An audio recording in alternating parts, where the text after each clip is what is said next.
morning. I'm Victoria Binet. I'm the Associate Vice Chancellor for Institutional Advancement. I'd like to welcome you all. It's my pleasure and my honor to have you all on our campus today. Before we get started, I would like to introduce some of our distinguished guests who are sitting here to my left, to your all's right. Chancellor Duncan of the Texas Tech University System, Robert Duncan. We have the TTU System Regent, Rick Francis. Also our Vice Chancellor for Institutional Advancement and our Chief Operating Officer for the TTU Foundation, Lisa Calvert. Woody Hunt, our Chairman of the Woody and Gayle Hunt Family Foundation, and then the Hunt Family Think Club for being here with us today. Every day I have the pleasure of meeting compassionate people who want to transform lives. Their generosity, no matter the amount, impacts the landscape of our city and the people who live here. Today's announcement is made possible thanks to a foundation that has the vision and desire to forever change healthcare and health education in our region. To talk a little bit about today's transformational gift is our TTUHSC El Paso President Richard Lange.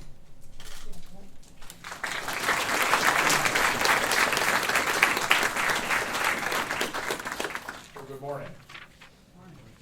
Thank you, Victoria. For over 40 years, visionaries in this community have changed health education and care in the Paso del Norte region.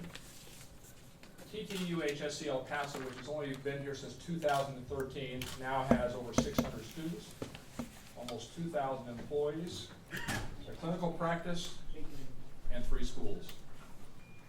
Now, thanks today to a landmark $25 million gift from the Woody and Gayle Hunt Family Foundation, we are grateful and proud to announce that a 4th school will soon be added to our campus.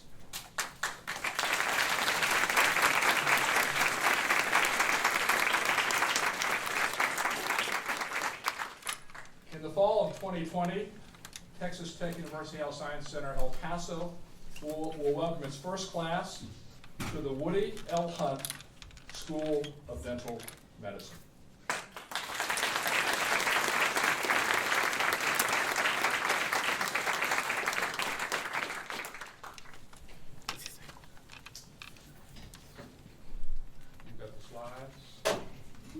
You got it back there, very neat? I do.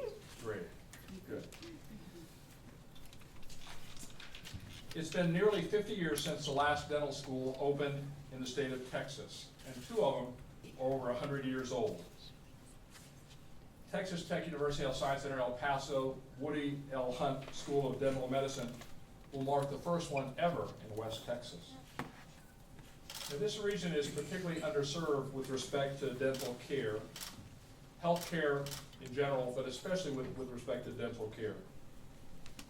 A 2014 study by the Texas Department of State Health Services found that the Upper Rio Grande region, where El Paso is located, has only 20 dentists per 100,000 individuals.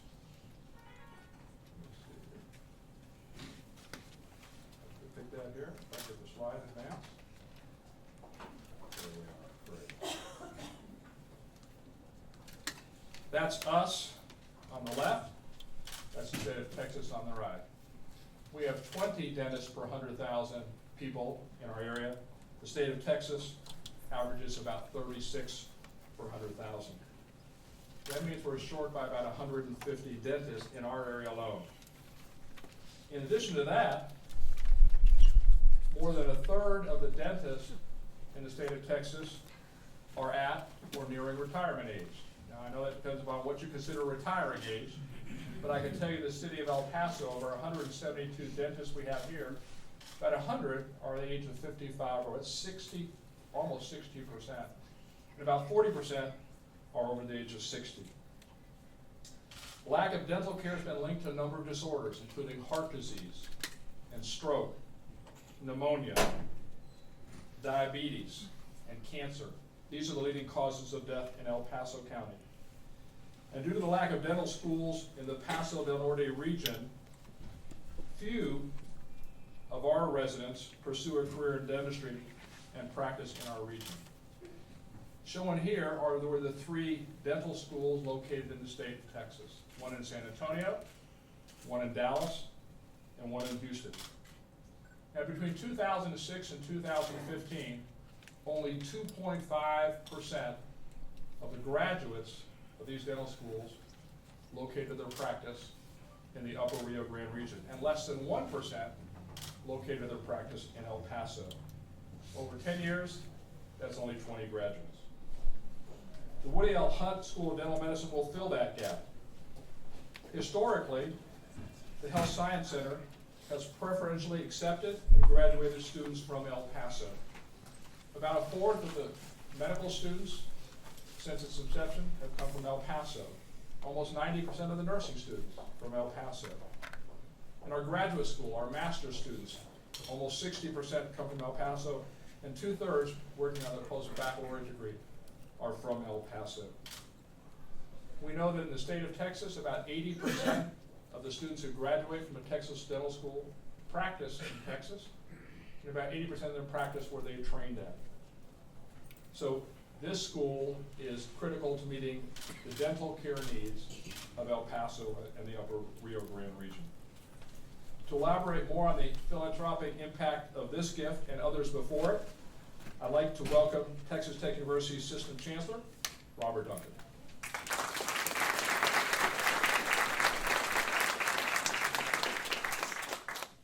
Well, congratulations to El Paso, the Texas Tech Health Science Center here in El Paso, and the Paul Foster School of Medicine. What a great opportunity, what a great vision. You know, the Texas Tech University system now has existed for 20 years. This is the 20th anniversary here in August of 2016.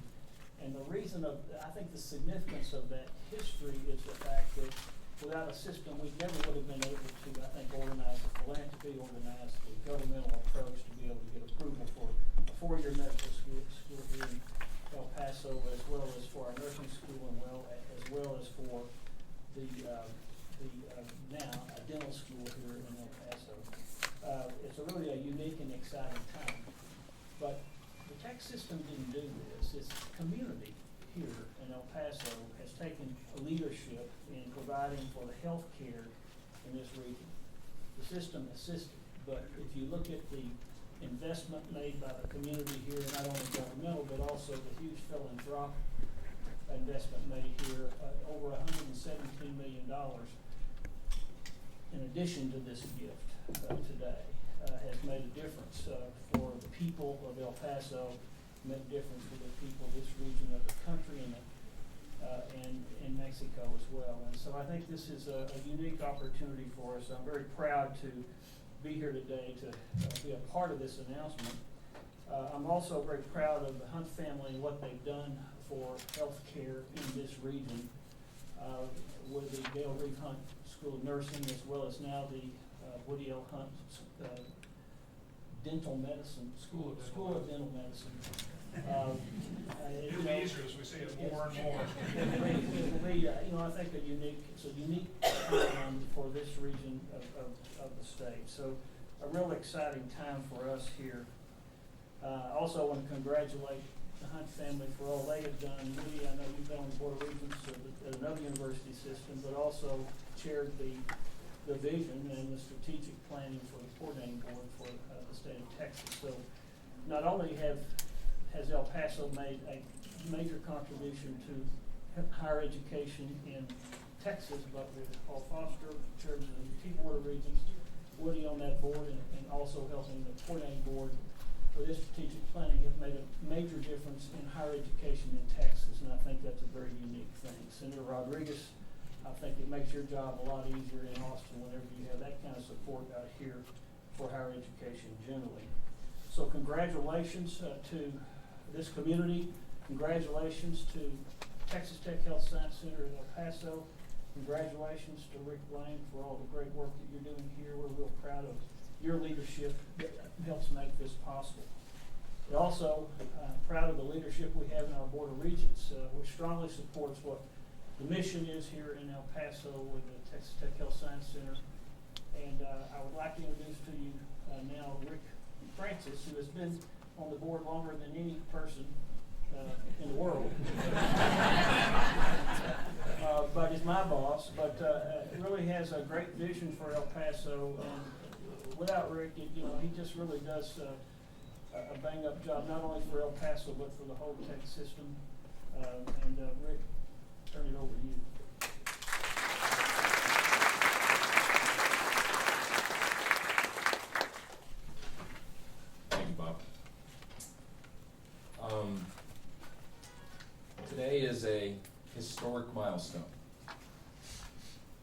another historic milestone, really, in what seems like so many positive historic milestones that we've had taking place on this campus.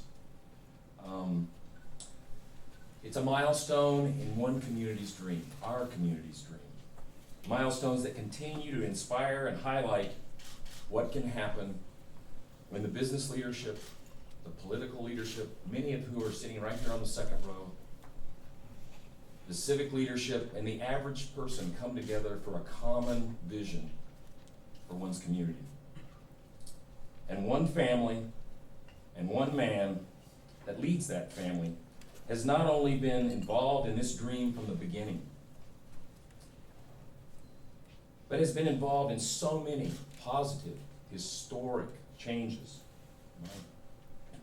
Computers making things up that continue to lift El Paso and the Borderplex region. Today is one more step in a vision of changing the healthcare paradigm, going all the way back to his days on the board of Providence Memorial Hospital.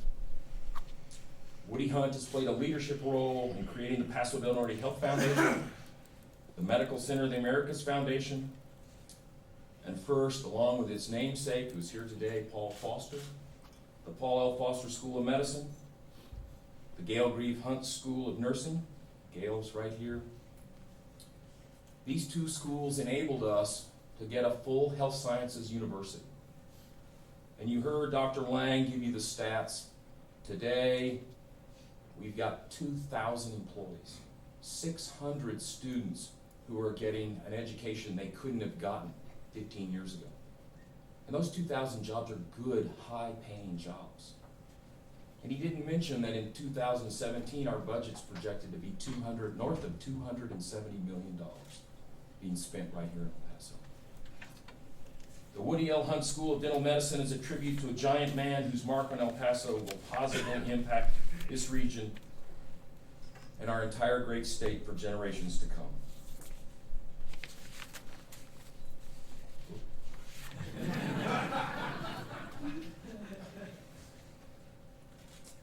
Woody, on behalf of the Border Regents, and from the bottom of my heart, thank you for your amazing leadership and tireless focus on raising educational levels, improving the quality of life, improving our health and well-being, and leaving as your legacy a more robust and competitive economy in the region which we call home. So many people here today and across our region and this country are inspired by your leadership, and I'm number one on that list. Please accept this tribute as a lasting reminder that you have forever changed the course of our region and made people's lives better. Please join me in welcoming my good friend Woody Hunt.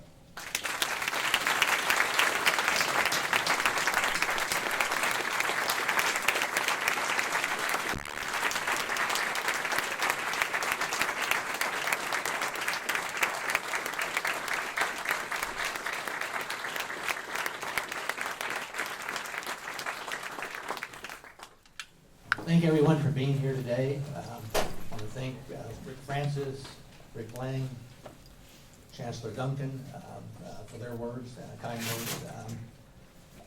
But I'd like to take my moment in time here, and as far as a few minutes that I have, to put the dental school in perspective.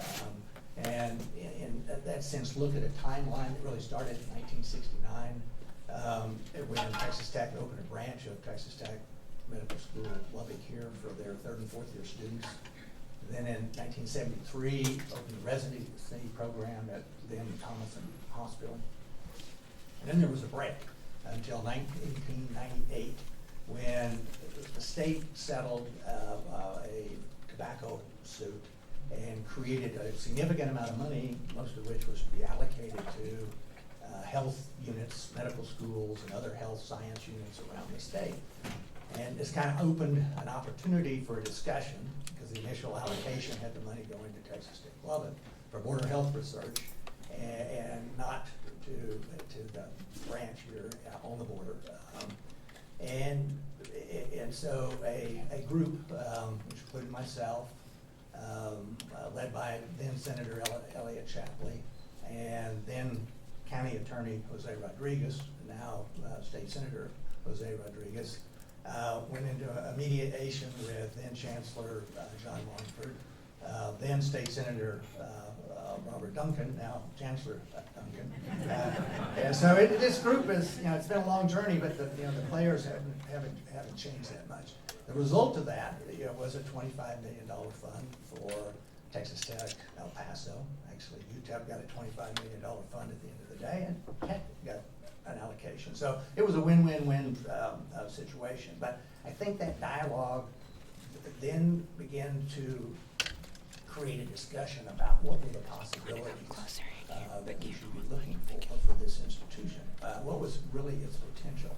And to his credit, then Chancellor John Montford, a year later in late 1999, as I remember, said, we're going to take you to wherever you can go. It's going to take state support, it's going to need private support, but we'll take you wherever you want to go, from the border region standpoint, from the leadership of TAC. And that led in 2001, a discussion at the state where we got a tuition revenue bonds to build a new research building, because now we had a research fund out of the back of money. We needed a research building for the researchers. And then in 2003, we got an education building. It was an interesting discussion because at that point we had no independently accredited medical school. We just had the branch, but we got the building. And then in 2005, we weren't too successful. We got some pushback. 2006 was kind of a turning point because Paul Foster stepped up with a $50 million gift, which set a whole new standard for private transfer for public goods, not only for this community, but for the state. And it was certainly a message that I received, and hopefully others received, that the private sector had a responsibility if we wanted to be a more competitive community. That set the stage for the 2007 legislative session, where we got all the final approvals, got the appropriations. 2009, first students in the medical school. That was followed by the nursing school, graduate school, and now it's going to take 4 years. 2020, we'll have a dental school. So my point is, it's been a long journey. There's been a lot of people involved. In the middle of that, in 2005, the Medical Center of the Americas was reconstituted, and its role was to be the keeper of the vision for this whole medical campus, which not only included Texas Tech Health Science Center, anchored by the medical school, and soon to be anchored by these other units, but also our county hospital, which became UMC, and hopefully other city, county, private, and nonprofit. Emma Swartz has done a great job in the leadership of that. Dr. De La Rosa was there at the beginning of that process and is still here today. So we've got many of the same people participating, making a difference. We all need to look at what differences we can make based on our capacities to do that. So today we have what I see. I think we're still early in this journey. I see the end product is a Medical Center of America anchored by the Texas Tech Health Science with multiple units that is providing clinical service to the region, providing health education to the region, and research. And in so doing is raising the quality of life for the region and making us more competitive, making us look like those that we'd like to be. And we still have a ways to go, but I'm confident this is one of those drivers that will bring that about. So once again, as Dr. Lange said, the first dental school in the state, when it opens, in almost 50 years.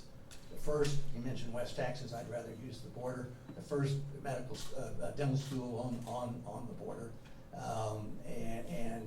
So those are a remarkable achievement. The fourth in the state of Texas. So we're getting to a point where we can compete with anybody in the large urban areas of the state.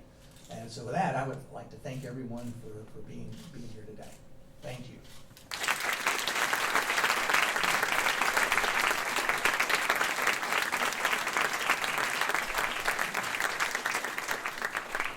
Woody and Gayle, we want to applaud you all one more time because you all have been so wonderful to us. We're so excited. So if everyone would join me just one more time so we can...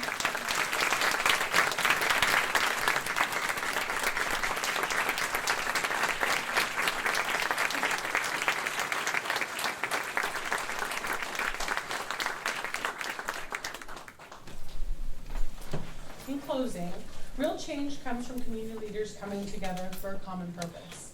This landmark gift from the Woody and Gayle Hunt Family Foundation in partnership with TTUHSC El Paso and its mission to improve the lives of the community members in this community is a testament to the tremendous impact that a few can make in one area. We want to thank you all for joining us. This is an exciting day for us on our campus. We're going to ask the family to stay for some photos. There's a reception happening in the hallway, so please stay, mingle, and enjoy, and we will make sure that all the pictures get taken quickly. Thank you all very much.